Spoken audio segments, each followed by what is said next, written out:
आपण पाहत आहात नाशिक खबर न्यूज, जनतेचे हक्काचे व्यासपीठ।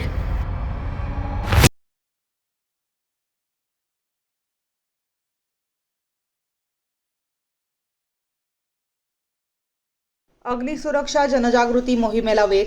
नाशिकच्या पंचवटी परिसरातील गंजमाळ येथे महाराष्ट्र फायर डिपार्टमेंटच्या वतीने दुकानदारांसाठी विशेष अग्निसुरक्षा मार्गदर्शन शिबिर आयोजित करण्यात आले। सारडा सर्कल परिसरातील विविध आस्थापनांमध्ये वाढत्या आगीच्या घटनांच्या पार्श्वभूमीवर ही जनजागृती मोहीम राबवण्यात आली। या उपक्रमात दुकानदार, हॉटेल, रेस्टॉरंट, क्लासेस, गॅरेज चालक यांना अग्निशमन उपकरणांचा योग्य वापर, आग लागल्यास घ्यावयाची काळजी तसेच प्राथमिक उपाययोजना याबाबत सविस्तर माहिती देण्यात आली। आग नियंत्रणासाठी आवश्यक असणारी साधने प्रत्येक आस्थापनात उपलब्ध असणे किती महत्त्वाचे आहे यावर विशेष भर देण्यात आला।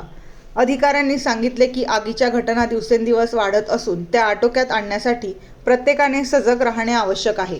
भविष्यात अशा प्रकारच्या घटना टाळण्यासाठी योग्य प्रशिक्षण आणि तत्परता महत्त्वाची असल्याचेही त्यांनी स्पष्ट केले।